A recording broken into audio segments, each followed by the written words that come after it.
Mandino nació en el año 1923 en Estados Unidos. Hijo de padres italianos, en su colegio ya despuntaba como el periodista. De hecho, llegó a fundar un periódico y se alistaba para apuntarse en la Universidad de Missouri, en la escuela de periodismo. Pero en el verano de 1940, cuando todavía era un adolescente, su madre murió repentinamente. Después de esto, Mandino, muy afectado por la pérdida de su madre, decide incorporarse a trabajar en una fábrica de papel, hasta que en el año 1942 se alista en la Fuerza Aérea de Estados Unidos para participar de la Segunda Guerra Mundial. Mandino voló en un bombardero que tuvo más de 30 misiones sobre Alemania. Cuenta el autor que lo que vio en esa situación lo afectaría profundamente para las decisiones que iba a tomar al regresar a los Estados Unidos. Cuando terminó la guerra y se dispuso a incorporarse nuevamente en la sociedad, fue contratado como vendedor de seguros, pero rápidamente cayó en el alcoholismo y la depresión. Mandino fracasó rotundamente como vendedor. No fue capaz de mantener su trabajo y no fue capaz de mantener a su familia. Su mujer lo abandonó, llevándose a su único hijo. En los peores sentimientos, una mañana de noviembre, agobiado por los peores sentimientos, Mandino piensa que la solución para sus problemas es el suicidio. Sin embargo, antes de llevar a cabo esta errónea y dramática elección, sale a caminar por la ciudad. Es invierno, hace muchísimo frío y al poco de andar, su cuerpo se pone a temblar y decide refugiarse en una tienda que estaba abierta. Esa tienda era una librería y para pasar el tiempo un poco más caliente y confortable que en el frío helado de la calle, Mandino empieza a hojear un libro. Ese libro, que elige casi por casualidad, es un libro de autoayuda y cuando empieza a leerlo no puede parar. Ese libro tiene las claves para resolver algunos de sus problemas. Durante los días siguientes se dedica a recorrer librerías y a leer libros de autoayuda. Entre los autores que lo cautivan se destaca Napoleón Hill, el autor del clásico Piense y hágase rico. También Clement Stone y Emmett Fox. Así es que este hombre comienza a aplicar las metodologías que encontraba en esos libros y se recupera de la depresión y del alcoholismo. En 1957, Mandino vuelve a casarse y poco después cumple su sueño de trabajar como periodista o como editor de una revista en la que comienza a entrevistar a las personas más exitosas del momento. De ahí surge la idea de escribir su propio libro. Este libro iba a convertirse en uno de los éxitos más grandes de la historia editorial. Su nombre, El vendedor más grande del mundo. Escrito por un hombre que a la hora de vender había fracasado, que había caído en la depresión, que había caído en el alcoholismo, que había vivido una guerra y que logró ponerse de pie, cambiar completamente sus hábitos y alcanzar el éxito.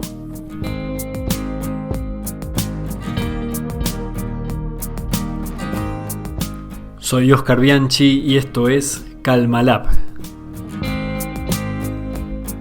un programa sobre ventas enfocado en cómo mejorar tu rendimiento comercial e incrementar a la vez tu bienestar personal. En un mundo saturado por el estrés y las preocupaciones, la calma es el camino ideal para desarrollar tu eficiencia en el trabajo y tu calidad de vida.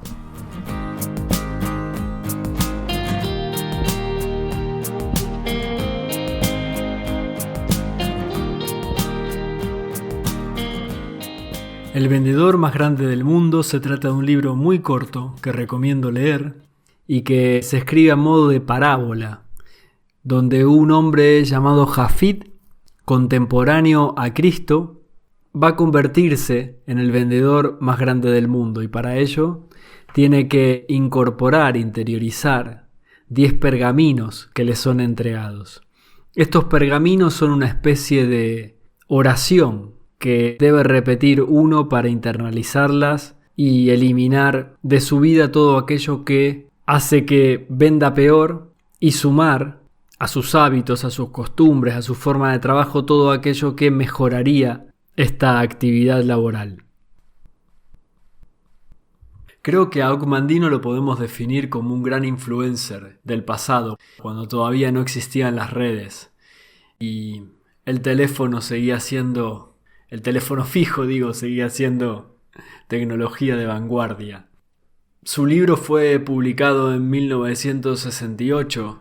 Si pensamos el escenario internacional era bastante complejo. En Francia había casi una revolución social y en Estados Unidos también estaban pasando por momentos muy convulsos respecto sobre todo a temas raciales y movilizaciones sociales. Y en ese contexto, Og Mandino escribió esta gran obra, abstrayéndose un poco de todo lo que ocurría a su alrededor, que es la forma más saludable a veces de enfocarse en el trabajo que uno tiene que hacer.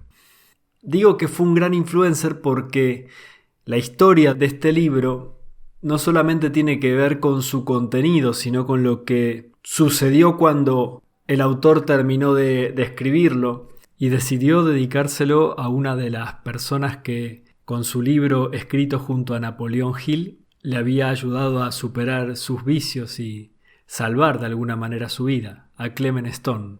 Entonces ocurrió el milagro, porque Clement Stone era entonces directivo de una gran compañía de seguros y se emocionó tanto al leer el libro y ver la dedicatoria que compró 10.000 ejemplares y los distribuyó entre todos los empleados de su empresa. El segundo de los milagros, como lo llama el propio Og Mandino, fue que Rich DeVos, el cofundador de Amway, aconsejó a sus miles de distribuidores por todos los Estados Unidos que aprendieran y aplicaran los principios del éxito que se recomendaban en el libro. Así fue que las ventas del libro se dispararon y en pocos años alcanzó los cientos de miles de copias vendidas. Y claro, como el libro está escrito a modo de fábula, muchas veces se lo subestima o se lo tiene como un pequeño texto de autoayuda y se tiende a desvalorizar los consejos que da. Yo aquí lo que voy a hacer es únicamente enfocarme en el primero de los pergaminos del texto, son 10, y ver cómo se pueden desgranar estas ideas de Mandino en análisis un poco más profundo que nos pueden ayudar mucho a la hora de trabajar o de enfocarnos en nuestras tareas cotidianas. El autor en el primero de sus pergaminos dice: ¿cómo me convertiré en el vendedor más grande del mundo? Es la pregunta que se hace para abrir este capítulo. Y dice: comenzaré mi viaje sin el estorbo de los conocimientos innecesarios o la desventaja de una experiencia carente de significado. Por mi parte, esta frase ya es suficiente para que todo el libro valga la pena. Porque, ¿qué está diciendo el autor cuando dice sin el estorbo de los conocimientos innecesarios? Cuando habla de conocimientos innecesarios y que son un obstáculo para un objetivo como el de convertirte en un gran vendedor, se está refiriendo a todo lo que hoy entendemos por distracciones. Las distracciones digitales que consumen prácticamente todo nuestro tiempo. Pensemos que en la época del autor estarían la televisión, el teléfono y algunas relaciones insustanciales que se podían tener. Hoy podríamos poner en este grupo todo lo que serían los telediarios o los noticieros, los programas de cotilleos o chismes, todos estos que hablan de la vida de las personas famosas o influencers o cualquiera que tenga su segundo de fama y pueda salir delante de un medio de comunicación, y también generar contenidos en medios digitales de muy poca profundidad. También estarían aquí las discusiones políticas, por ejemplo. ¿Cuánto tiempo hemos perdido muchos de nosotros en discutir a favor o en contra de personajes que al final no han contribuido en nada a la mejora de una sociedad o de nuestra propia existencia, ¿no? Hay pocas cosas tan poco productivas desde mi punto de vista como una discusión política. Las redes sociales las redes sociales que también pueden ser este demonio que nos quita todo el tiempo del que disponemos y a la vez pueden convertirse en medios muy importantes para realizar nuestras tareas de ventas. Ahí está, por ejemplo, el caso de LinkedIn, que nos permite acercarnos a muchísimos potenciales clientes, pero también ahí se puede perder mucho más tiempo del necesario para realizar una tarea. Y ni que hablar del resto de las redes sociales, donde la mayoría del tiempo es una pérdida de tiempo literal. Los grupos de WhatsApp, por ejemplo, las conversaciones que se dan dentro de esos grupos en los que pasamos mucho tiempo escribiendo y argumentando a favor o en contra o haciendo chistes o perdiendo tiempo en definitiva. También están dentro de estos estorbos de los que habla el autor todas las conversaciones basadas en quejas, en críticas. A cada una de estas cosas les vamos a ir dedicando más de un programa completo. Entonces, para vender, para iniciarse en este camino de ser un gran vendedor, y esto aplica para cualquier profesión que uno quiera tener, debe dejar a un lado todos estos estorbos, debe limpiar un poco la mente de esos contaminantes que si no los quitamos de en medio, están todo el tiempo llevándonos a una rumiación constante. No dejamos de pensar en todos estos asuntos que a veces se aparecen como muy importantes, muy serios, muy determinantes, pero que en definitiva no son más que demonios que se alimentan de nuestro tiempo y de nuestra vida. Y después, cuando el autor dice, comenzaré mi viaje sin el estorbo del que hablábamos, o la desventaja de una experiencia carente de significado. Creo que aquí hay que ir un poco más profundo y ya nos tenemos que enfocar en algo constructivo. Si lo otro era limpiar todo lo que sería un estorbo, aquí una experiencia carente de significado es como un guerrero que se decide a pelear contra un ejército rival pero deja la espada en las tiendas de campaña. De lo que trata aquí el autor es de alertarnos sobre la falta de un propósito. Toda actividad pierde su sentido si no logramos conectarla a algo que la trascienda, y de esto se habla todo el tiempo en el libro y por eso está tan conectado con la religión. Sin un objetivo capaz de hacernos levantarnos por la mañana sabiendo lo que debemos hacer y con el ánimo suficiente para hacerlo. No siempre es fácil conseguir este estado, pero sí merece la pena cada vez que nos levantamos tratar de ponernos en sintonía con ese objetivo, con ese propósito más grande, que siempre tiene que ver con una espiritualidad, con una vida familiar, con un objetivo profesional que sea realmente capaz de animarnos y de despertar lo mejor de nosotros para salir a vivir nuestro día de una forma optimista y con ganas. Entonces, si juntamos estas dos cosas que dice el autor, y por eso digo que esa oración, esa línea prácticamente que escribe, vale por todo un libro. Comenzaré mi viaje sin el estorbo de los conocimientos innecesarios o la desventaja de una experiencia carente de significado. Ahí tenemos casi todo el camino que tenemos que recorrer para desarrollar una muy buena profesión, ya sea en ventas o en cualquier cosa que nos planteemos en la vida, en el deporte o incluso en una relación. Dejar a un lado todo lo que nos estorba y salir y avanzar con un propósito. En el mismo capítulo, Mandino desarrolla otras 3 ideas que son muy poderosas y que vienen como pegadas a esta idea inicial. Va a definir lo que es éxito y fracaso, va a hablar de la ventaja de basar la conducta en principios y valores, y tercero, va a mencionar la necesidad de reformular nuestros hábitos, y esta va a ser la clave de cierre de este capítulo. Vamos a repasar estos 3 puntos. En el primer punto, en esta redefinición de éxito y fracaso, lo que hace es definir al éxito como un estado mental. Dice que no hay 2 personas en el mundo que puedan definirlo de la misma manera, por lo tanto, no puedo aferrarme a un éxito y creer que de esa manera tengo garantizado mi bienestar futuro.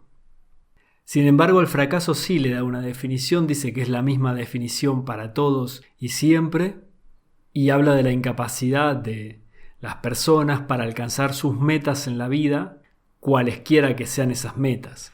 Y dice una frase que que me parece muy interesante. Así como la naturaleza no ha hecho provisión alguna para que mi cuerpo tolere el dolor, tampoco ha hecho provisión para que mi vida sufra el fracaso. Es decir, el fracaso sería como un estado anormal o disfuncional en nuestra vida mental o profesional, si se quiere. Al igual que el dolor, es una anomalía dentro de lo que es nuestro funcionamiento normal físico. Entonces, más allá de las palabras que leemos en este texto antiguo y que a veces tienen significados que parecen diferentes a los que estamos usando hoy en día, el fracaso también aparece como un estado mental. Nuestra manera humana, por no decirle natural, humana, de actuar sería la de ir detrás de un objetivo y luchar hasta conseguirlo. Eso es lo que quiere decir el autor.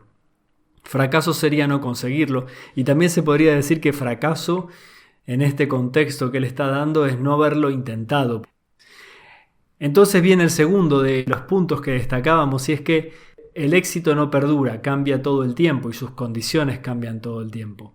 Por lo tanto, ¿qué es lo que sí perdura y a lo que sí puedo aferrarme? Los principios. Esto es algo de lo que han hablado muchos autores. Cada vez que hablo de principios o de valores me viene a la mente Stephen Covey con sus 7 hábitos de la gente altamente efectiva, que para mí es un libro de referencia, porque en él se explica algo que muchos creen y defienden y respaldan con datos también, que nuestra conducta, cuando está ajustada a valores y a principios, es una garantía de mayor satisfacción y bienestar. No siempre de éxito, porque el éxito, como bien dice Ogmandino, va cambiando y cambia su definición, pero sí de nuestro propio bienestar, que es lo que buscamos. Entonces, al ajustarnos a un principio o un valor, por ejemplo, si tenemos el valor de la honestidad y nos están proponiendo un negocio que a nosotros no nos parece claro o no nos interesa, o si como comerciales nos ofrecen vender un producto en el que no creemos o que tiene características que lo hacen poco atractivo para nosotros. Yo como comercial tengo mis productos o mis servicios que nunca vendería por más que me hagan una buena propuesta. Al rechazar este tipo de ofertas, más allá de que sean buenas para nosotros, y actuar según nuestros valores o nuestros principios, que no son lo mismo, pero aquí se mencionan muy rápidamente y se parece bastante el término. Al actuar en base a estos principios que dice el autor, que son inmutables a diferencia de la definición de éxito, estaríamos propiciándonos un futuro mejor, sobre todo más saludable para desarrollar nuestra tarea. Y es la base sobre la que Ogmandino dice que se construye el verdadero éxito. Yo comparto esta idea, me parece muy interesante, muy profunda también. Y el tercero de los puntos es el mejor de todos y el que da muchísimo más para hablar: la necesidad de reformular nuestros hábitos. Dice el autor sobre este punto que nuestras acciones son gobernadas por la pasión, el prejuicio, la avaricia, el ambiente y el peor de todos esos tiranos, que es el hábito. Por tanto, si vamos a ser esclavos, es mejor elegir serlo de los buenos hábitos y no de los malos hábitos y descartar todo lo demás. Yo sé que al hablar así se puede generar un conflicto porque a nosotros nos suena un poco extraño, ¿no? Cuando alguien te dice no seas esclavo de un mal hábito, sé esclavo de un buen hábito. Automáticamente decimos, ¿por qué tenemos que ser esclavo de alguien, no? Desde que se escribió este libro hasta hoy, la ciencia ha avanzado muchísimo sobre cómo construimos nuestros hábitos. Y hoy en día hay como cierto acuerdo en que quizás hasta un 60% de nuestras actividades diarias son automatizadas, es decir, son hábitos que pasan a formar parte de esta semiconsciencia o inconsciencia con la que hacemos algunas cosas que sin embargo hacemos relativamente bien. Siempre se pone el mismo ejemplo, el de lavarse los dientes. Uno termina de comer, se lava los dientes y está pensando en otra cosa mientras se lava los dientes, termina de hacerlo y la acción ha sido realizada correctamente.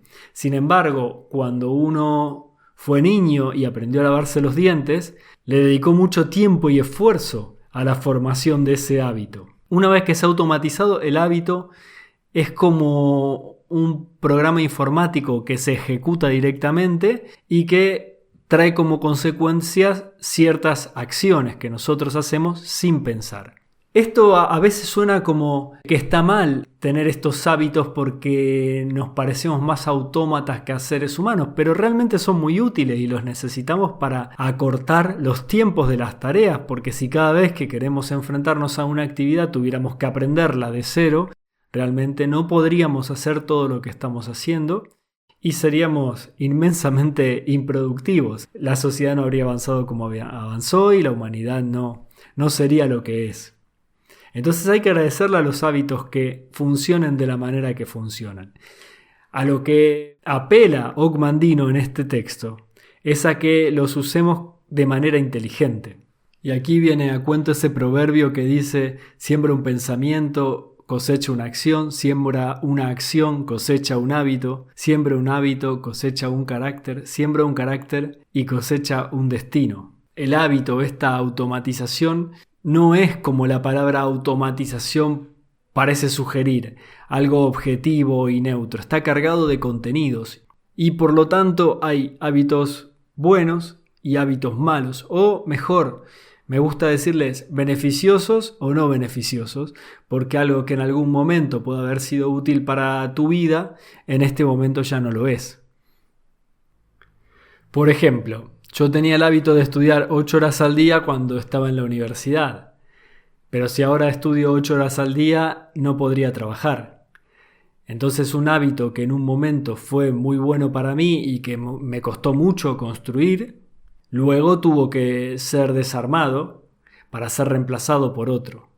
Lo esencial aquí es comprender que sobre los hábitos recae una importancia muy grande respecto a lo que va a ser nuestro futuro y que son una especie de llave maestra con la que podemos modificar, como si fuéramos guionistas, cuál va a ser nuestra realidad.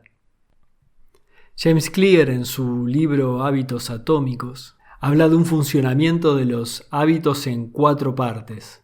Primero hay una señal, luego un deseo, luego una respuesta y por último una recompensa. En el ejemplo básico que poníamos de lavarnos los dientes, la señal puede ser un mal sabor de boca al terminar de comer. Esto despierta el deseo de querer tener la boca limpia y uno va y se lava los dientes. Esta sería la respuesta. La recompensa es el buen sabor de boca que queda luego de lavarse los dientes. Y como está involucrado el deseo en el hábito, tenemos que trabajar muy activamente para reemplazar un hábito malo por uno bueno. Es decir, tenemos que tomar conciencia de cuáles son esas señales que despiertan el deseo de actuar de alguna manera, bajar la frecuencia o volverlas menos atractivas y reemplazarlas por otras que sí sean buenas y útiles para nuestra actividad. Por poner un ejemplo comercial, todo presupuesto o toda negociación necesita de tareas administrativas, que es la que a los comerciales más nos cuesta hacer. Entonces, puede ser que en nuestro Outlook, en cualquier gestor de correo que utilicemos, veamos que se acercan fechas de presentación y nuestros presupuestos aún no están cerrados. Esta sería una señal que nos activaría el deseo de resolver rápidamente el proceso para que el presupuesto quede cerrado y pueda ser presentado. Entonces, nuestra respuesta es empezar a recorrer alocadamente la bandeja de entrada o buscar palabras que nos puedan dar la clave de dónde pueden estar los correos que nos ayudarían a resolver las tareas administrativas pendientes. Cuando damos con esos correos, empezamos a realizar nuestra gestión y una vez que terminamos de realizar la gestión, enviamos y esperamos la respuesta de nuestro equipo de backup o de la empresa. Esto es un hábito. El hábito que tenemos nosotros es dejar para el final algo que podríamos hacer ordenadamente. Y así visto, parece que fuera algo que no ha sido planificado, pero todo lo que nosotros hacemos de alguna manera, por ser repetido en el tiempo, termina convirtiéndose en un hábito o en una especie de hábito. ¿Cómo podríamos cambiar esto? Simplemente organizando nuestra carpeta de entrada por bandejas y teniendo una carpeta que se llame administración o presupuestos. También podríamos hacerlo a través de las tareas, ponernos tareas para 2 o 3 días antes de las presentaciones y qué tenemos que tener resuelto para esa fecha, así no llegamos tan justos para la negociación. Podríamos asignarle algún día a la semana para las tareas administrativas, por ejemplo. A mí me gusta finalizar los viernes siempre con este tipo de tareas para asegurarme de que no quedó nada pendiente y que no me va a pasar que el fin de semana, cuando ya no tengo la posibilidad de contactar a clientes o a mi propia empresa, me dé cuenta que no he realizado una acción que era importante para el comienzo de la semana siguiente. Tenemos maneras de resolver todo lo que nos inquieta, todo lo que nos genera cierta angustia o ansiedad en el trabajo. Y liberar estos momentos que parecen inocuos porque uno muchas veces no se plantea. Estoy buscando en la bandeja de entrada correos durante X cantidad de minutos durante el día. No parece un problema en principio, pero cuando uno lo analiza más detenidamente, tanto desde el punto de vista del tiempo perdido como del nivel de preocupación o de inquietud que nos genera, sí que es un problema, porque no es lo mismo enfrentarse a una situación de estrés como puede ser una discusión con un cliente o por la falla de un producto o servicio partiendo de un estado de tranquilidad que de la inquietud o molestia que nos genera el estar buscando permanentemente objetos, cosas o correos en medio de un desorden. Por eso cuando uno genera un hábito de manera consciente, lo que está haciendo es encontrar la forma más eficiente de realizar una tarea y por lo tanto liberarse de todo aquello que no contribuye al éxito de esa tarea. En resumen, si combinas estas valiosas enseñanzas con la bibliografía científica que las respaldan hoy en día, podrás transformar por completo tu forma de trabajar y de vivir. Y recuerda que estamos apenas en el primero de los pergaminos del vendedor más grande del mundo, y son 10. Para hacer un recuento de los puntos más importantes, te diría que lo primero de todo es eliminar los estorbos de tu vida, es decir, los contaminantes, todo aquello que no aporta nada nuevo y cuando lo dejas de hacer te deja con menos energía y con un ánimo peor predispuesto para enfrentarte a lo que sigue en tu vida. Segundo, evitar la desventaja de la falta de significado, desarrollar un propósito. Tu trabajo, así como cada cosa que hagas, debe formar parte de algo más importante, de algo que lo trascienda. Solo así vas a conseguir reducir el volumen de todo lo que está alrededor reclamando tu atención para poder concentrarlo en algo que es mucho más importante para tu carrera, para tus objetivos o para lo que quieras desarrollar. Y tercero, para cambiar tu realidad, debes transformar primero tus hábitos. Dice el coronel McRaven en un video bastante popular que circula en las redes sociales que si quieres cambiar el mundo, empieza por hacerte la cama. Y esto está muy bien, es una forma de empezar el día con un buen hábito y con un pequeño triunfo, que es de lo que se tratan los buenos hábitos.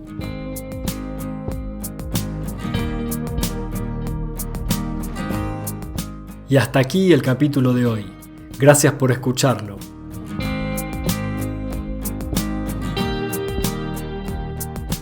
En las notas del programa te dejo los links a los temas mencionados. Si tienes alguna duda o quieres hacernos una propuesta, visita la web calmalab.com, donde encontrarás más información sobre este proyecto. Y me darías una gran alegría si compartes, comentas o te suscribes al podcast. A mí me puedes buscar en LinkedIn o en Twitter como Oscar Bianchi. Ahí respondo a todos los mensajes.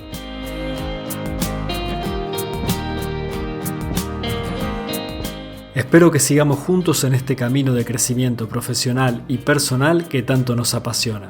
Hasta la próxima.